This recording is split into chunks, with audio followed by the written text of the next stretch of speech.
मैं डॉक्टर गीता शर्मा, सह आचार्य चित्रकला, राजकीय महाविद्यालय किशनगढ़। आज मैं आपको प्रभाववाद के कलाकार एडगार देगास के बारे में पढ़ाने जा रही हूँ।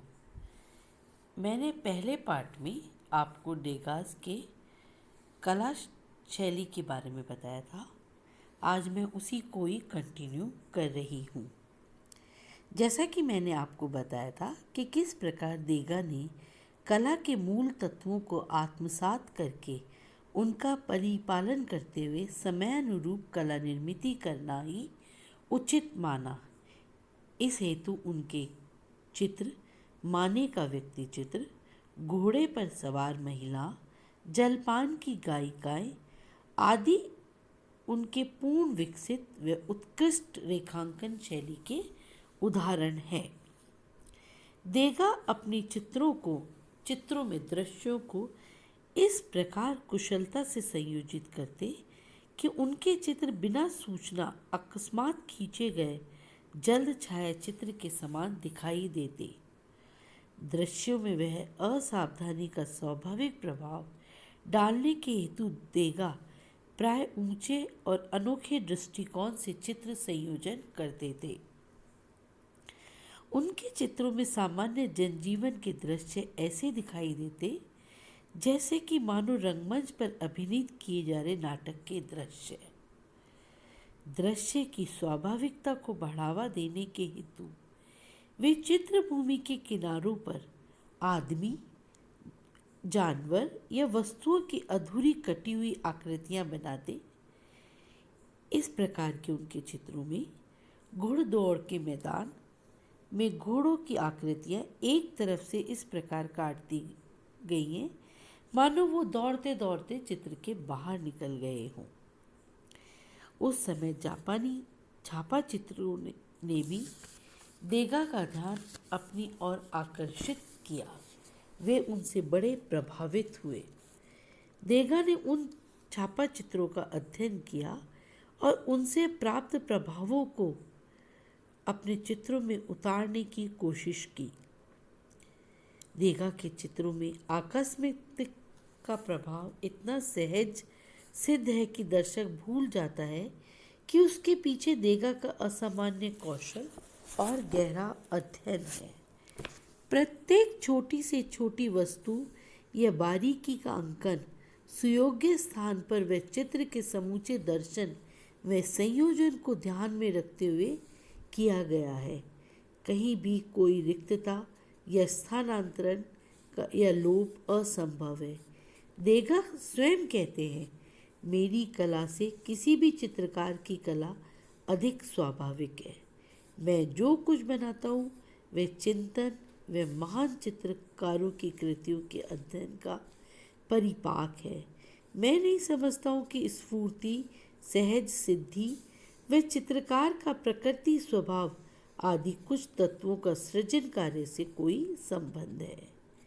देगा के चित्रों के पीछे इतना गहरा अध्ययन होते हुए उनमें कितनी पराकाष्ठा की स्वाभाविकता है, यह बात उनके चित्र डिएगो मार्तेली की तुलना माने के चित्र एमिल जोला से करने पर स्पष्ट हो जाती है।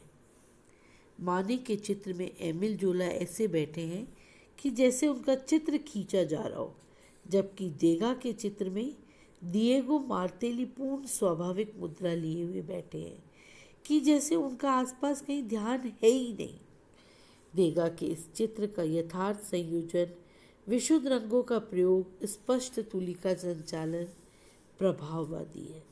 सामर्थ्यपूर्ण रेखांकन, रचना कौशल व मार्तेली का व्यक्तित्व दर्शन उनके शास्त्रीय अध्ययन व स्वतंत्र प्रतिभा के निर्देशक है। देगा का व्यक्तित्व ऐसा ही था। देगा प्रभाववादी कलाकार थे, लेकिन प्रभाववादी शब्द से घृणा करते थे। उन्होंने लड़कर 1879 की प्रभाववादियों की चतुर्थ प्रदर्शनी के विज्ञापन में प्रभाववादी शब्द को ही हटवा दिया। बाहरी स्थानों पर जाकर खुली वायु एवं तेज प्रकाश से युक्त प्राकृतिक दृश्यों के चित्रण में वे सहमत नहीं थे। वे वायु व प्रकाश जैसे चंचल तत्वों को संपूर्ण महत्व देना पसंद नहीं करते थे। वे कहते थे कि हम अंदर बैठकर अपने लिए कला का चित्रण करते हैं, हम अंदर बैठकर उसको महसूस करके चित्र बनाना हमारे लिए ज़्यादा अच्छा होगा। हम जो कुछ हम देखें उसे बाहर जाकर न चित्रित करके उसे स्मृति से बनाएं। संरचना व स्थायी रूप दर्शन ये शास्त्रीयवादी कला के गुण दोष देगा की कला में महानता के आधार हैं। रूई का बाजार, ऑलिंस, बेलेनी परिवार आदि चित्र इसके समुचित उदाहरण हैं। देगा के चित्रों में संतुलन, सुस्थापन, लयबद्ध रेखांकन व आकारों की स्पष्टता ये गुण देगा के गहरे अध्ययन व कुशल योजना कौशल की ओर संकेत करते हैं, तो गतित व क्षणिक दृष्टि प्रभाव उनकी नवीनता की ओर दृष्टि करता है। नृत्य गृहों में उनको नवीन ढंग से संयोजन करने के लिए समुचित वातावरण व अनोखा कृत्रिम प्रकाश मिलते जो उनको विशेष पसंद थे। उनके नर्तकियों के चित्र स्वाभाविक वातावरण व गतित्व से सजीव एवं आदर्श आकार व लय से सुडौल बन गए हैं। व्यक्ति चित्रण कला के व्यवसाय से देगा घृणा करते थे, किंतु उन्होंने अपने रिश्तेदारों के कुछ ऐसे व्यक्ति चित्र बनाए, कुछ ऐसे आत्मचित्र बनाए जिनमें आंतरिक व्यक्तित्व के दर्शन से वह चित्र सजीव हो उठे हैं।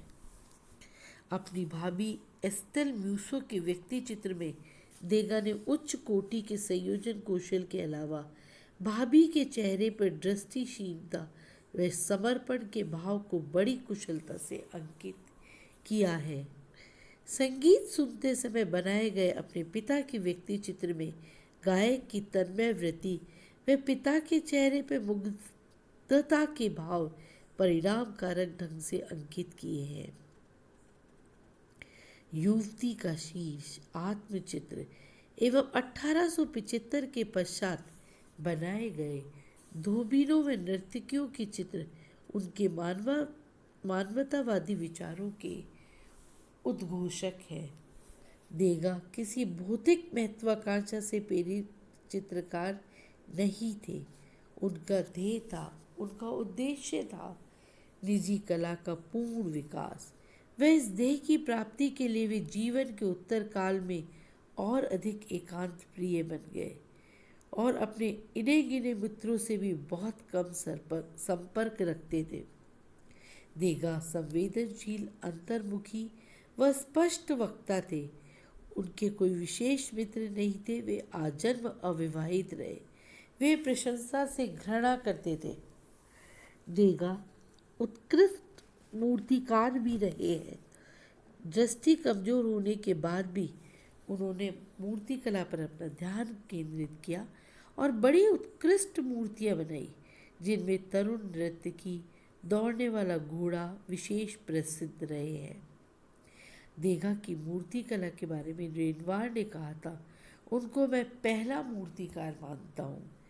देगा प्राय अपने चित्रों को बेचना ही नहीं चाहते थे, किंतु 1876 के बाद अपने चचेरे भाई की आर्थिक सहायता करने हेतु विवश होकर उनको निजी चित्रों का विक्रय करना पड़ा। 1917 में करीब अंधावस्था में उनकी मृत्यु हो गई। उससे पहले उन्होंने अपने मित्र फूरे को सूचित किया था और कहा था कि उनकी मृत्यु के बाद कोई शोक प्रदर्शन नहीं होना चाहिए और यदि अनिवार्य ही हो तो केवल इतना ही कहा जाए, देगा को रेखाचित्र बहुत प्रिय थे। देगा को रेखाचित्र बहुत प्रिय थे। इस तरह से हम प्रभाववाद के कलाकार देगा, जो सच्चे कलाकार थे और अपने अंत समय तक जब उनको बहुत कम दिखाई देने लगा था, तब तक वो अपने इस कलाकर्म में लिप्त रहे। धन्यवाद।